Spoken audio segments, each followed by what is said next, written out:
All right, folks, here we go. 7 o'clock game coming up. Pretty sure y'all can hear me good. Just give me a little thumbs up if you would. And we'll get this thing rolling. We'll start talking about this ball game coming up at 7 o'clock. Let's see here. Who's y'all we got in here? We got all kinds of folks. Let's see. Good grief. I've been busy trying to get everything squared away. Thumbs up. Give me a thumbs up.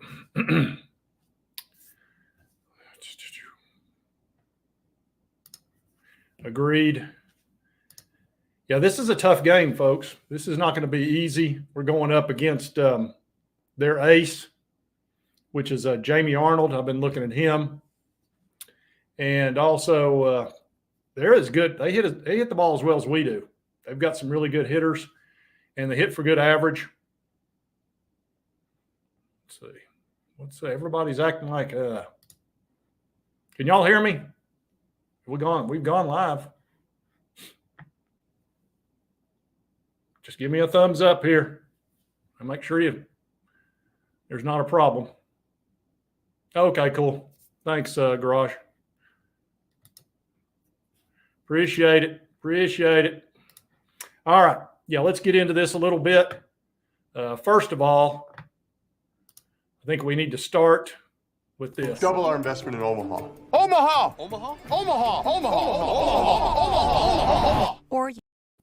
Yeah, exactly. Perfect way to start this thing. Look, there's 8 teams.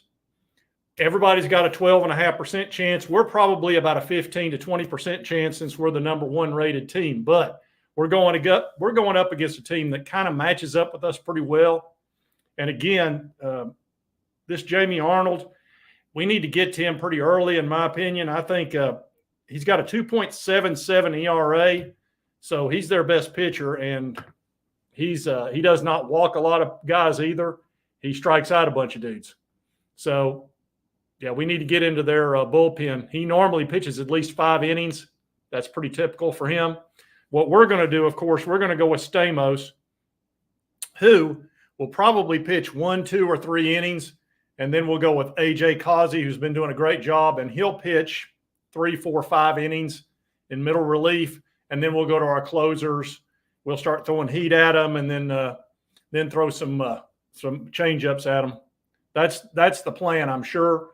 That's pretty much what our coach has been doing pretty much with every Friday game. They're going to try to stick with their guy all the way through as long as they can, up to probably 7 innings, and then they'll start throwing their closers at us. They're hoping not to have to use any middle relief, I'm sure, but we'll see how that plays out. Let's take a look at a few things here, and let's take a look at the bracket. There we go. You can see where we're at here. I don't know who's won this North Carolina-Virginia game. I haven't checked it out just yet, but whoever wins that is going to be playing the winner of Tennessee and Florida State here. And that's 6 o'clock on Sunday. The losers will play, let's see, not until Tuesday. Is that right? No, that can't be right. No. The losers, don't they play at 1 o'clock? I think it goes down to losers bracket. Maybe I'm wrong about that. I thought they had played at either 1 or 6. Let's see. Maybe somebody else knows that. Hold on. Let me get into the comments. I know y'all keep up with it too. It said North Carolina won game 1. Man, North Carolina's playing well. Dang. I've watched them quite a bit. They're strong. I'm surprised how many ACC teams have made it through this. Kind of surprising to me. Hey, we can stop Milroe. We can stop him. I don't know how well we're going to stop him, but we'll stop him. He's got to stop eventually, Let's see. Let's take a look at some other stats here and take a look at these teams. All right, here we go. Here's your batting average. Both teams are hitting .314. They've actually scored more runs than us, and they've had more hits. They've had 689 hits. Now, we've had a lot more home runs. You can see our slugging percentage is about 60 points higher than theirs. Their ERA is higher than ours at 4.8. Ours is 4.1. But again, we're not going up against their 4.8 guy. We're going up against their 2.7 dude. So this is a tough matchup for both teams. Honestly, I can assure you they're going to be feeling as nervous as we are going into this first game. Alabama. Everybody's talking about Alabama. I did a video on Alabama yesterday, as you know. I think we're going to beat them. I do. I think it'll be a great ball game up at Neyland, and I think we're going to get them, which I struggled with that because I don't know how quickly they're going to pick up on DeBoer's offense, and I'm not convinced yet that Milroe is the ideal guy for that because his arm is okay. It's decent, but it's not, it's not elite. Now, he's an elite runner for sure.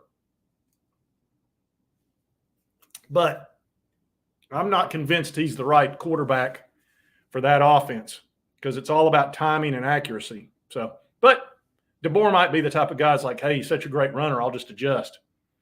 So we'll see. They got they'll still have plenty of talent. Even though they had some 5-stars leave, they're going to have plenty. And we're about to pick up the 2026 #1 quarterback in the country to follow up on Nico and George McIntyre and Merklinger. We're filling up that quarterback room like you can't believe. Let's see. Talking about Honeycutt. Y'all are talking about some older players. I remember Honeycutt back in the day. I'm definitely old enough to remember him. But this is, I'm a little bit concerned about this pitcher of theirs. I'm really hoping that because he has not faced an offense quite to our level, and he struggled a little bit against really good offenses, that we can get him kicked out of there in the first, 3 or 4 innings, or that our pitching is good enough to stay in there with him, and then we can get into the later innings. I think it's the key guy to this game is Jamie Arnold. How he goes is how they'll go. Whereas we're going to go with Stamos, and he may only pitch 1 inning. Because I would think as soon as he has any problems, they're going to throw A.J. Causey in there. And because Stamos will throw a little bit more heat, whereas Causey's going to throw those changeups on him, and he's had a lot of success.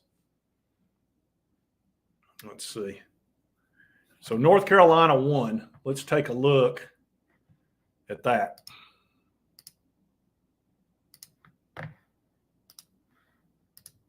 All right, so let's see. North Carolina advances. They'll be playing Sunday at 6 o'clock. Hopefully us. Man, I hope that's the case. Jeez. Wonder why they've got that game on Tuesday at 1 p.m. That's surprising to me. And no, wait a minute. Here we go. Doggone it. It's 1 p.m. I thought it was. I was looking at that wrong. Here's game 5, which would be the loser's bracket. And it's at 1 o'clock on Sunday right here. So I feel a little stupid right now, but that happens. I don't keep up with baseball quite as good as I do football. So hopefully we're not playing at 1 p.m. If we are, look, here's the thing that's important, really important to remember. We lost the first game in the SEC tournament, and this is a lot like that with this round robin deal. And we won the whole thing. So even if, you lose a game in this, it's double elimination, you can still win out. It can absolutely be done. So I'm not going to let it affect me one way or the other because like I said, we won the whole SEC tournament and lost that very first game. But, we may go in there and wear it out. Now, I was going to also tell you this field, the measurements, it's a little harder to hit a home run in this baseball park. It's about 10 to 20 feet further in the gaps and a little bit longer. So we probably won't see as many home runs as we've been seeing. Certainly not that we saw in Knoxville, which that kind of annoys me a little bit because I like a small stadium because I love to see the ball fly out of the park, and Lord knows we're good at that. Let's see. Yeah, it's harder on your pitching if you start out in the loser's bracket. It puts a lot more pressure on your pitching, which is that's tricky. So this would be a good game. Here's the thing.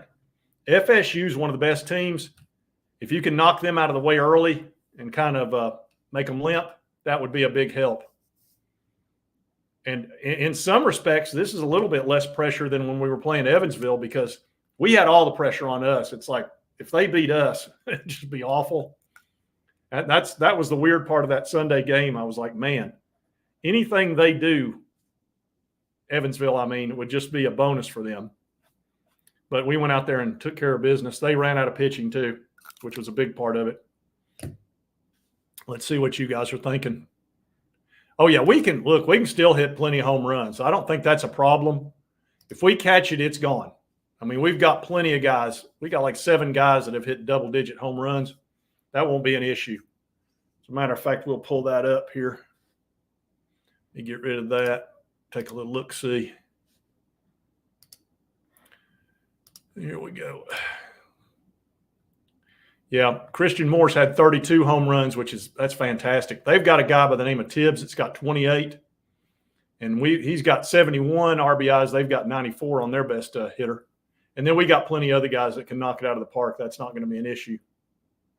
Let's see what the odds are here on this thing. It says Tennessee minus 275, minus 180. So I think, yeah, minus 1.5. We're favored. I believe we're favored in this. I'm not really a gambler though, so y'all could straighten me out if I'm wrong about that. But I believe we're favored in this. Guys already have them losing. They will win. No, it's not that. That's just they're a good team. I think it's probably close to a 50-50 type game. And like I say, we may get in there and whoop them. You never know. But I like this matchup. I think it's a really good matchup, which is why it's the 7 o'clock game. You know, you notice the Evansville games, the first 2 were at horrible times.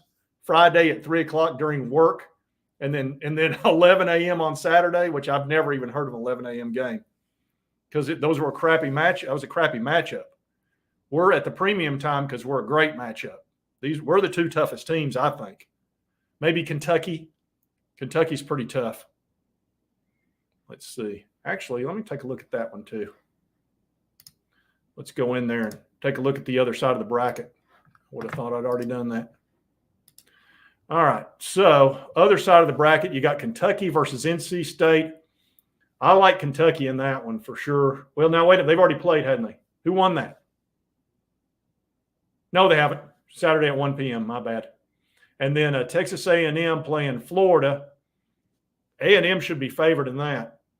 God, Florida's done well. They're 34-28. They've really come on at the end. That's amazing they made it to the World Series. That really is. Look at that record. That also has a lot to do with playing in the SEC. It's easy to have a 500 record when you're playing against basically a minor league team, which is what most of the SEC clubs are. They're pretty much minor league teams. Kind of like it's very much like football. Honestly, it's about the same thing. Let's see what you folks are saying in here. I'm going to start popping up some comments in here. Now I think they've been good. FSU's been in the College World Series 24 times, folks. They have been there. Let's see. Yeah, I know it. That's another thing. Yeah, we don't need any errors. That's been a problem for us. It was against Evansville. We don't need that crap. Let's see. Oh, y'all are talking about the FSU. God, I'll tell you what, we were fortunate in that game, winning that national title. You know, their starting QB got hurt earlier in the season, and we wound up we won that game pretty easily, which surprised me. It was a great national championship. We'd have probably won 2 or 3 if it wasn't for Steve Spurrier. And had we had a 12-game playoff, a 12-team playoff, I mean. Let's see. Here's somebody. I got some Florida State folks in here. Let's see. Well, I think everybody's got a lot of older players. We was talking about Evansville. They had some guys older than that. But they were super seniors from the COVID and all that stuff. So that was a bunch of it. Let's see. Yeah, that's the one thing I don't like about this field. It's a bit of a pitcher's field. I don't care for that. I'd rather it be a hitter's field. But, hey, you know, that can work in your favor too. That'll help our pitchers. which actually might be a positive thing if you think about it. Let's see. Freshman QB. First of all, he's not going to be a freshman QB. He's going to be a sophomore QB. That's the first reason. Secondly, he's going to weigh about 220, 225 by the time the year starts, I would say. Thirdly, he was the number one player in the country when he came out. Fourthly, he's played in one game that he started, and he scored 4 touchdowns, 3 of which with his legs. He would have had a 5th one if our receiver had just kept running. So how many quarterbacks do you know that score 4 touchdowns in their very first game in a bowl game against a top 10 defense? That's all Iowa had. Iowa's whole thing was their defense. Their offense was atrocious. That's why we beat them 35-0. But their defense was top 10 and played everybody well last year. But and Nico goes out there. We had 3 offensive linemen out. 1 opted out, and I think we had 2 we had 1 opted out, 1 injury, and 1 decided to go ahead and have a procedure done. So he got sacked 6 times. All right. Never threw an interception, never panicked, and scored 4 touchdowns. That's why I feel great about Nico. He's got touch, he can throw the long ball, and he can run. So that's why I'm very confident. And I've also seen what a Tennessee offense can do when it's run at a high level with y'all probably remember Hendon Hooker when we scored 52 on Alabama at Neyland. And I would expect that we'll run an offense very similar to that. Now, look, nobody's going to argue that Hendon Hooker necessarily had more physical skills than Nico does, but Hendon was ideal for that offense. God, he was good. And he first time we saw him get in a game, what was the first game he played? I think it was against Pittsburgh. And we immediately saw that he was the ideal guy for the offense. We didn't win that game, but it was pretty clear. The big question that we have, our defensive line will be fine against Alabama. We'll put pressure on Milroe. That won't be an issue. We'll be able to handle their run pretty well. The big issue is the defensive backfield. That's our Achilles heel. That's what's been atrocious. We've got a whole new defensive backfield now.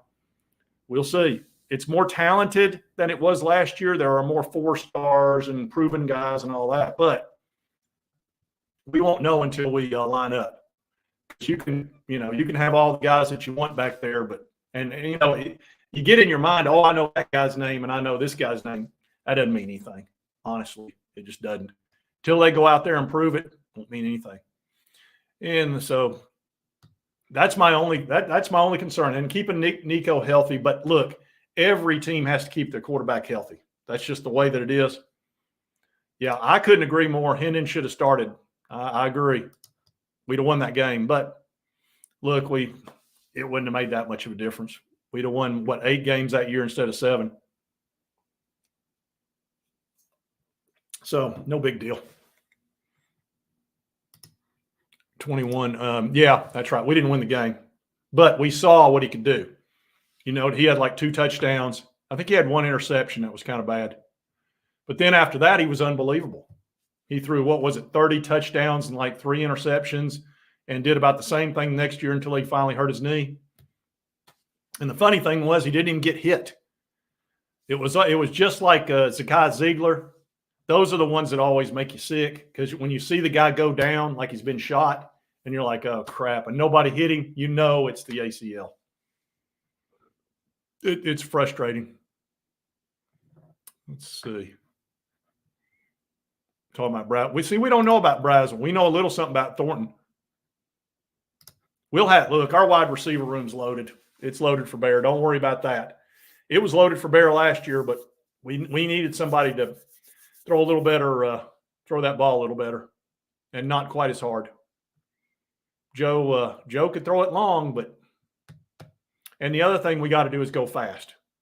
When Hendon was there, we went fast as lightning. It slowed down last year, and that gave the defense time to get regrouped. We can't do that. And with Nico, we'll go fast. That won't be a problem. With McIntyre, we'll go fast. If it's Merklinger, we'll go fast. in the future. And if we get this number one player, Brandon, in from North Carolina, which it looks like he's going to sign, commit fairly. He'll probably commit at the end of the year or something. But we've already got 2 crystal balls for him, and he's walking around wearing a Tennessee T-shirt, okay? That's pretty good. Safety. Well, we've got that guy from Middle Tennessee that was all conference. That dude, we've got several opportunities there. Book Harder's going to get out there. Barring injury or something, Book Harder will find that field. He's too electric, and that guy's going to be good. There's a reason why Colorado wanted him so bad. Coach Prime was trying to get Boo big time. So you've got him. You've got 2 4-star cornerbacks that were very highly rated that are sophomores this year. I'm sure we're going to see a ton of them. You're going to see the 2 defensive backs we brought in that were all conference, one from Oregon State and the other from MTSU. The guy from MTSU was the one guy that matched up well against Alabama players. And then we've got several other dudes that are very highly rated. But like I said, until they mesh, we'll see. I'm glad we're not playing Alabama first. We need to get that backfield squared away. Let's see. He went to New England. He's playing for the Pats, isn't he? 6th round, I believe. Yeah, Pats. That's a decent pick. What are you going to do? You've got a 6th round pick. You got a guy that can throw it 70 yards. You take a flyer out there and kind of see what he can do. Maybe you can get him to work on his timing and all that. And he's got all the raw skills. That's the thing that everybody sees, but we'll see. Like I said, I think what he's going to be is a backup quarterback that makes $1 million a year for about 6 or 7 years and have a great life. That's what I think he's going to be. And there'll be a spot for him. As long as you can throw it 70 yards on a dime like he can from time to time, somebody's going to give you a shot. But he's, I don't see him working out as a starting quarterback. Chilmont is watching it. Where is Chilmont? Chilmont, I talked to him. I actually tried to get him on the pre-show. He was heading over to watch at a watch party. I can't think of the name of the place that he was going to do over in Knoxville. I'm up here in Pigeon Forge, so he's in K-Town.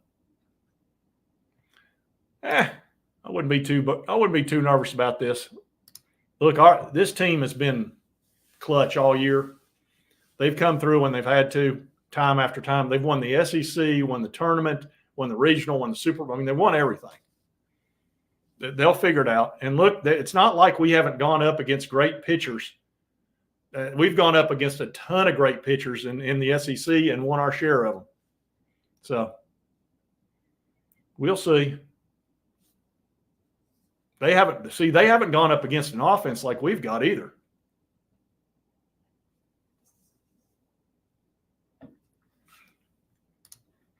Where on the internet? YouTube. Somebody will have it live on. Well, I don't know. This is on ESPN, isn't it? Hold on. Let me check that.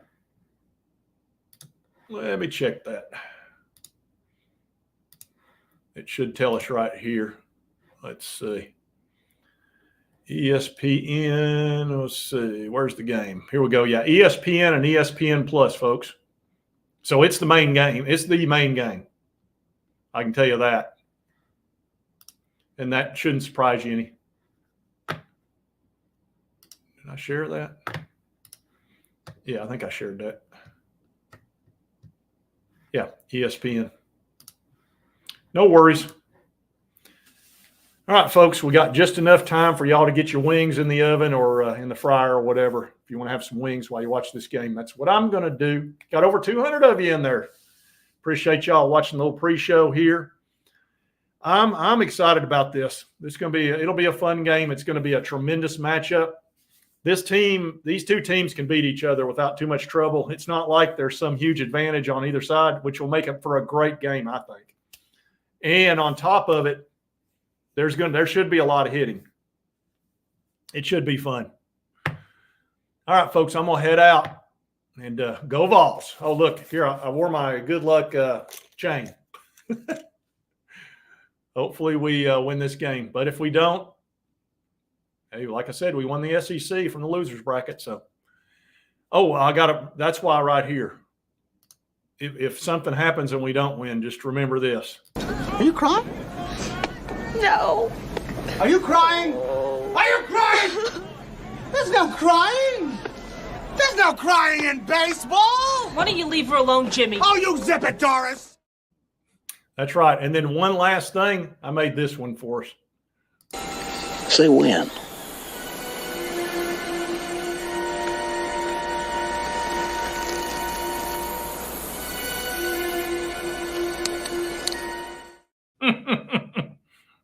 All right, go Vols. See y'all.